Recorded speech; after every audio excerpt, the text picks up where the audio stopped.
Blog Talk Radio. Welcome to the Institute for Personal Development, Kriya Yoga Ashram, where total consciousness is the new frontier.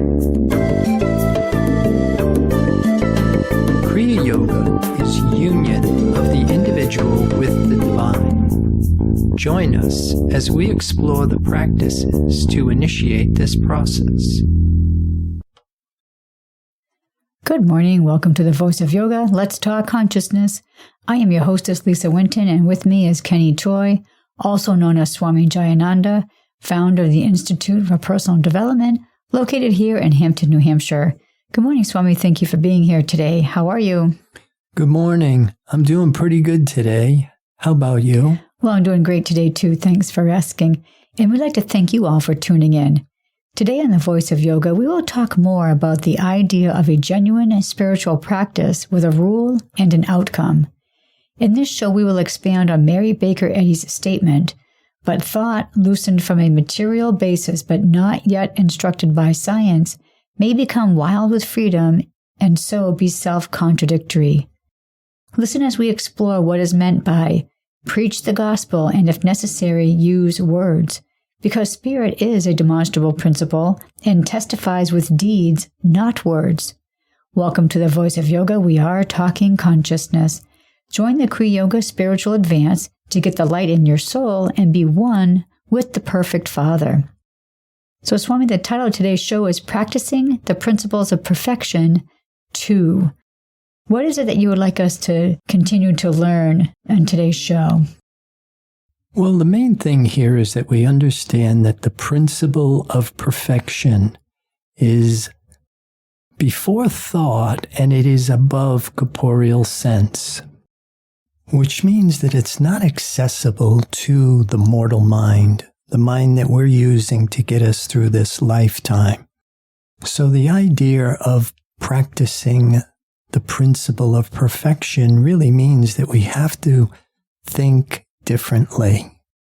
The idea of stopping thinking, forming thoughts and opinions based on information coming through the material senses, and then making the mind an avenue of awareness for the presence of the divine truth. In silence and in stillness, we watch, we wait, we listen, and we let divine truth reveal itself through us. Now, also an important thing about this show today that I'd really like to explore is the idea of 2023. It becomes the number 7. The numerology of this year is a 7, which in mystical terms is a symbol of completion in the hierarchy of consciousness. In this metaphysical theory, there are 7 levels of consciousness we use. 1 is mineral, 2 is vegetable, 3 is animal, 4 is human, 5 is genius, 6 is prophet, 7 is divine. So we want to make the focus of this year on the divine truth in consciousness as the outcome and the rule of oneness. So let's talk more about this numerology. So is there a plan that we should have, some kind of a practice that we should do to try to get to this number 7? Well, actually, we don't try and get to number 7. We want to let go of the belief we're not at number 7. So we start with the principle of perfection, which is the law of one power. We must know the truth. Life is perfect. The divine creation is right here, it's right now, and it's functioning. And on a very simplistic level, all we're really trying to do is come out of the mind that is creating the false sense of existence, this secondary sense of self, this finite, mortal existence that is not backed by the principle of the divine creation.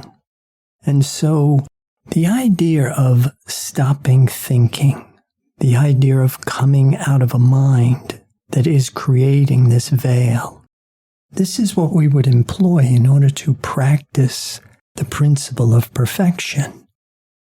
Swami, when we practice the principle of perfection, what could we see as an outcome? What could we see as the effect? Yeah, the principle of perfection is the law of one power.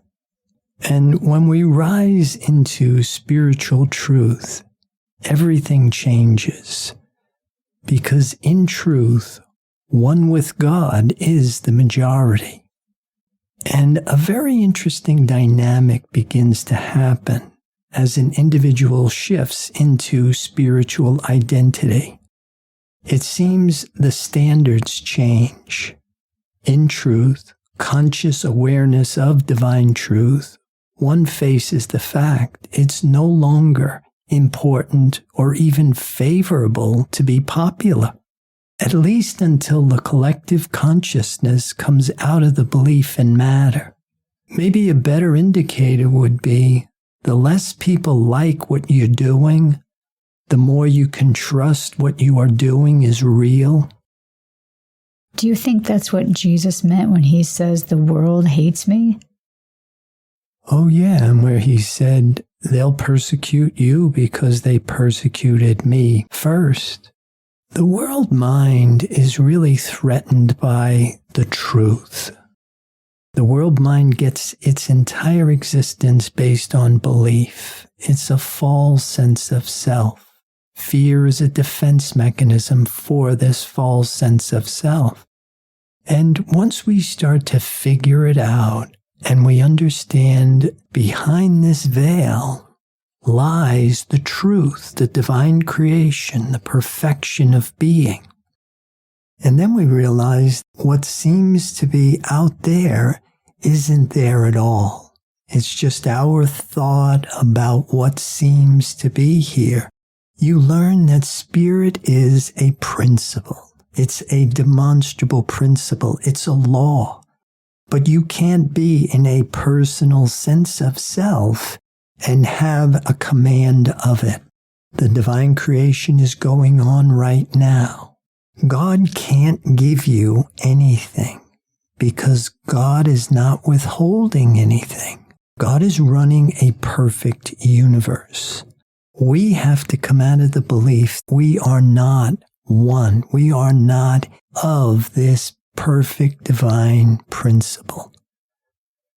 Is that why we shouldn't pray to God for things or for people? Because, like you said, he's not withholding anything, so there's really nothing to be asking for?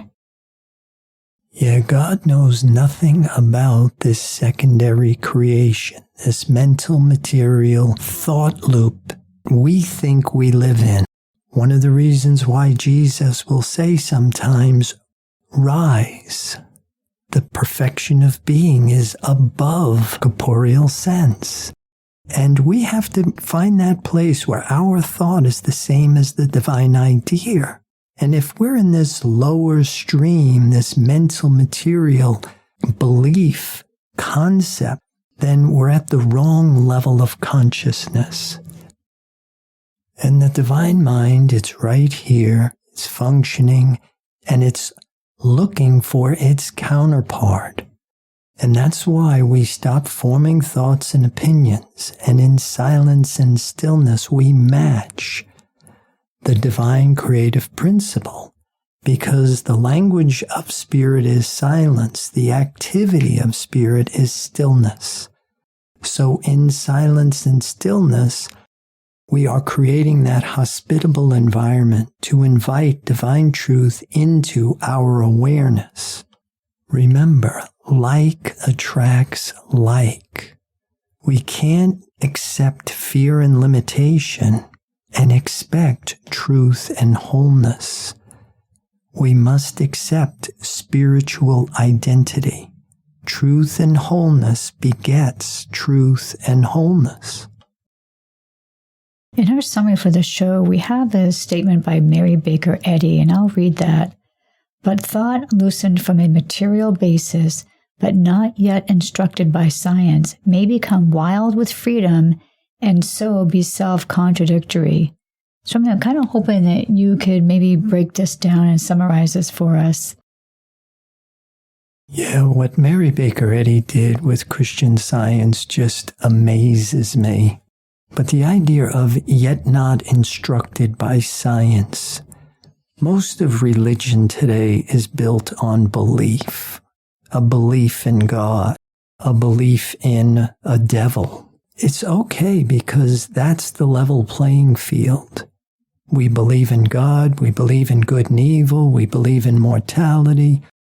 Now, what she was saying, thought freed from a material basis, where all of a sudden now you believe in God or you believe in spirit. But if you do not have this thought guided by the wisdom of what she calls science, to be scientific, we need a rule and an outcome, which is what Christian Science is founded on. The rule is divine truth is all, and absolute goodness is the outcome, which is a departure from the good and evil paradigm of Orthodox religion and its belief in two powers, the polar opposites, which make up the mental material appearance or concept of life. How would we know the difference between this absolute goodness that you're talking about from the divine and goodness from a human standpoint, which I guess you would call finite goodness? Well, the paradigm that you use is all the good, beautiful, and true attributes belong to the divine. If the divine principle is absolute goodness, now we know that anything that is appearing in the material senses isn't real. The mental material creation is provisional. It's temporary. The only thing that is real is divine truth. Spirit is the changeless state of being, the perfection of being. But what we're using the testimony of our senses for is to give us an understanding of what am I conscious of? What is it that I esteem as valuable? What am I drawing from? Am I being individualized from the world mind, externalizing imperfection, lack, limitation, suffering, sickness, disease? Or, like you say, am I being individualized from the world mind and I'm externalizing wealth, abundance, good health, pleasures, profits of this human experience? Using the testimony of your senses is just the check engine light on the dashboard of consciousness. It's an indicator now to be conscious of divine truth, to love God with your heart, your soul, your mind. This means there would be only the good, beautiful, and true attributes appearing in your experiences. And the other thing that you would start to see, spirit is a demonstrable principle. How we think is what we become. That's why Mary Baker Eddy's work is so powerful to me, because she puts healing on the table. The divine principle, the power of one, has dominion over the mental material concept. And like Mary Baker Eddy says, if you cannot heal the sick, now whether that's yourself or a person you're looking at with a condition, if you cannot heal the sick, you do not know yourself spiritually. The message of the Christ is heal the sick, reform sinner, raise the dead. This is what Jesus meant when he said, preach the gospel. Or like we said in the opening, something I thought St. Francis said, preach the gospel and when necessary, use words. Now, from my experience, that's all we seem to do today is we talk about the works of Jesus, or we talk about the works of Mary Baker Eddy or Joel Goldsmith. And then we also listen to a lot of hopes and human advice about what we want to do. But when you dig down with this divine science, you start to see the reason why you can't find anybody that's demonstrating divine law with scientific certainty is because it's difficult. We're going to pause right here to hear a word from our sponsor. So listeners, we'll be back with you in just a few moments. Kriya Yoga Theory 1. Human Development and the 8 Essential Stages of Kriya Yoga. This program is a comprehensive course that will help you get your arms around the science of Kriya Yoga. It provides a clear understanding of the goals and objectives behind yoga, along with the physics of spirituality. It includes the practices, supportive concepts of Kriya Yoga, and the process in human development, apotheosis, the process of the human becoming divine. A complete guide on how to become a human in the adult state. Get the light in your soul and experience the simplicity and joy of union with the divine. This course is available in live classes at the ashram or online with 8 videos or 4 CDs. Visit our website, www.ipdtransform.com, for more information.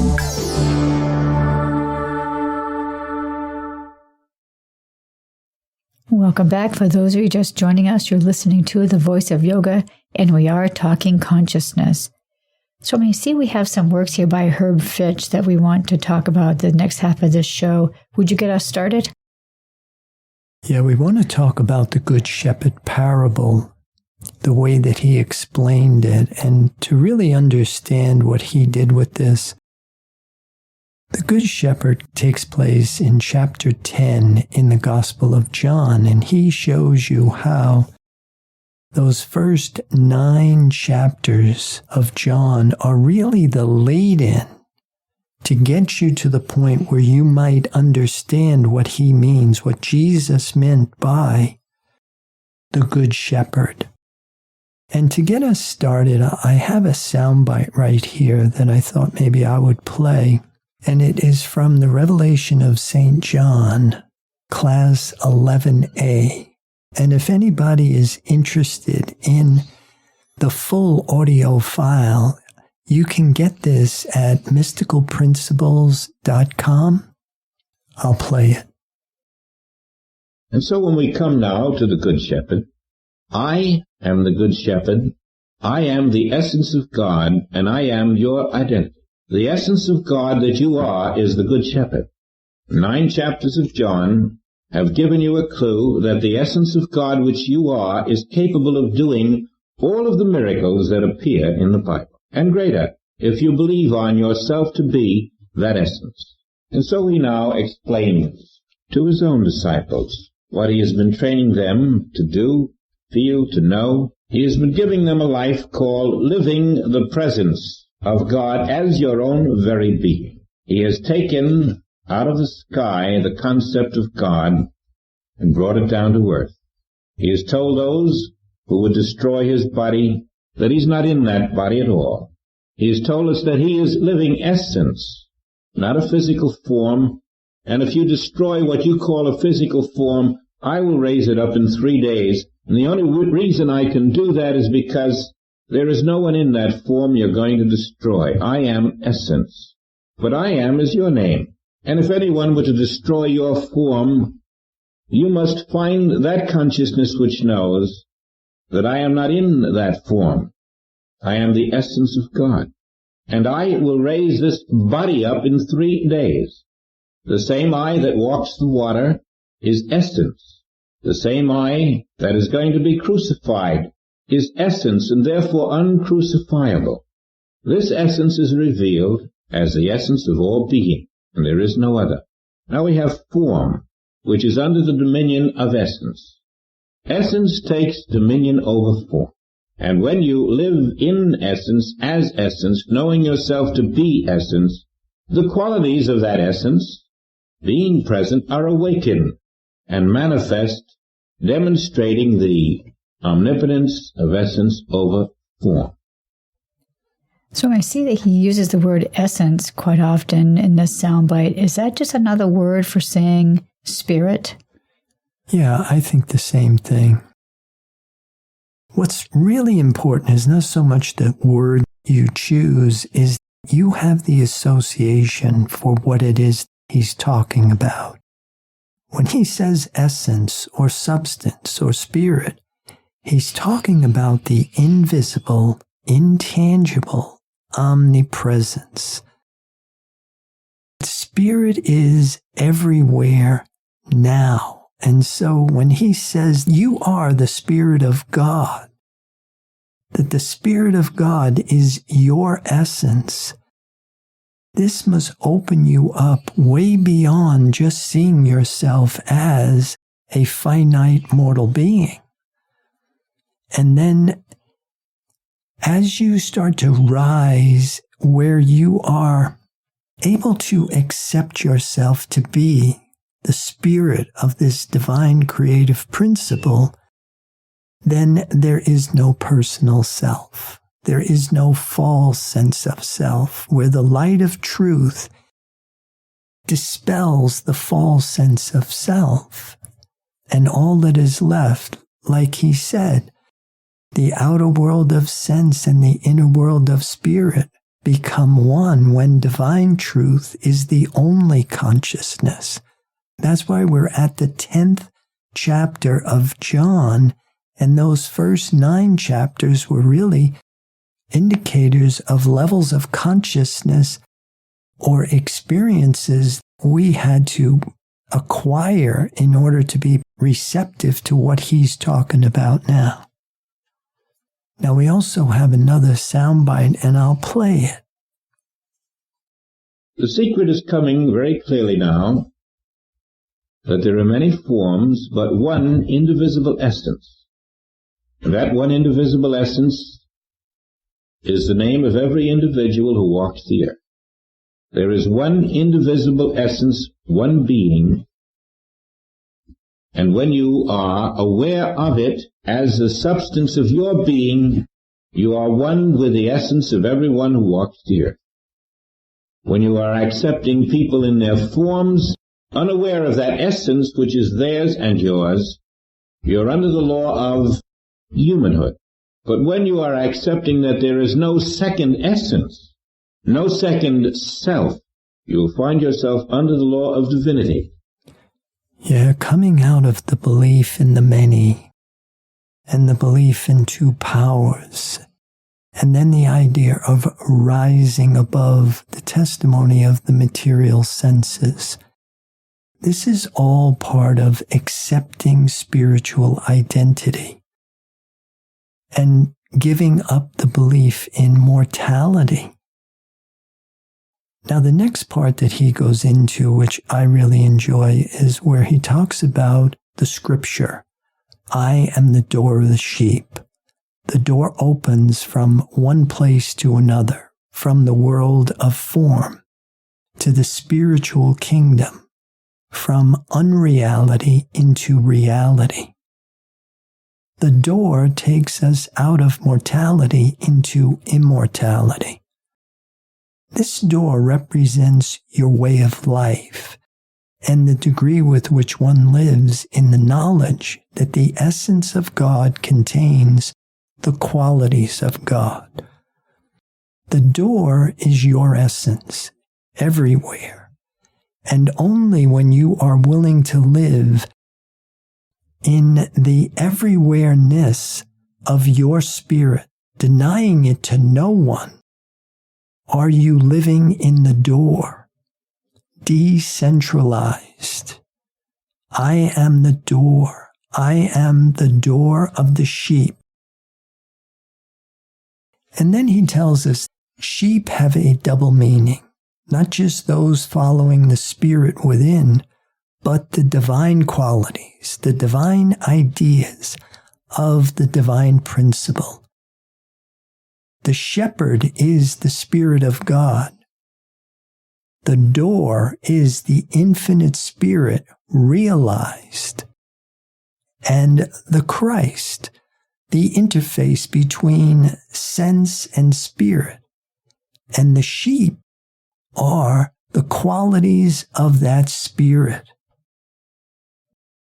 Now, the qualities that you just mentioned of the spirit, are those the same qualities that you talked about before when we were discussing the outcome has to have divine qualities? Right, the peace, love, joy, goodness, kindness, gentleness, faithfulness, patience, temperance. These are the fruits of the Spirit. And when our experiences are not showing forth these qualities, we must know that we cannot be conscious of the divine truth.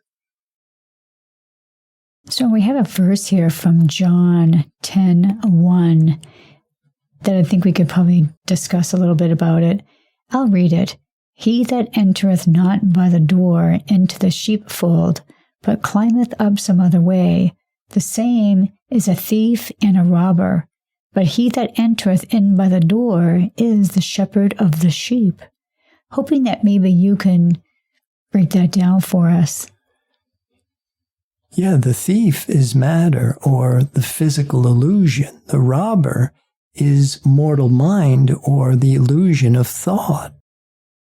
And in the presence of the divine spirit, the mind-body appearance disappears. Enter the door, the realization of one divine spiritual life, which is the interface between the shepherd, the divine mind, and the sheep, the divine qualities. So again, the door is the realization of spirit, and you're saying that we need the Christ to be that infinite spirit for us? The Christ is what enables us to realize the divine spirit. The Good Shepherd is the Spirit of God. And the realization of the Spirit of God in human consciousness is the door. And then, of course, the sheep, which are the divine qualities, follow the Spirit of God. That's why the thief and the robber, the divine qualities do not follow matter and mind. They follow divine truth. And so as Jesus is trying to explain to us how we're able to demonstrate divine law with scientific certainty, is just what we've been saying. We can't do this with the mind that we're using to get us through this lifetime. So we must think differently, which means we have to forsake our human modes of thinking for this divine knowing. And in essence, we must know ourselves in the way that we are known by the Creator, which is spiritual. We must be in spiritual identity. That is how we communicate with the divine. And so the thief and the robber is when we're trying to do this mentally or physically. So you're saying we don't want to be thieves and robbers, but we want to upgrade to become the door. Right. And this is one of the reasons why Jesus was crucified between the two thieves. That the Christ was crucified between the two thieves, matter and mind. And even when we're doing our grounding, the idea here isn't that we want to crucify matter and mind anymore, but we want to convert them back to divine truth. Well, it's that time to end our show for the day, so listeners, be sure to visit the website www.ipdtransform.com. On the homepage, when you see the fading banner, Blog Talk Radio, click it, directs you to its catalog page. Click the Products tab and Online Classes, directs you to all the classes that Swami has available. Any final thoughts about today's show? Well, I would like to encourage people to join the Kriya Yoga Spiritual Advance, get the light in your soul, and be one with the perfect Father. Namaste. Thank you for listening to our program, The Voice of Yoga. This is Lisa Winton along with Swami Jayananda signing off. Have a wonderful Kriya Yoga kind of day. Namaste.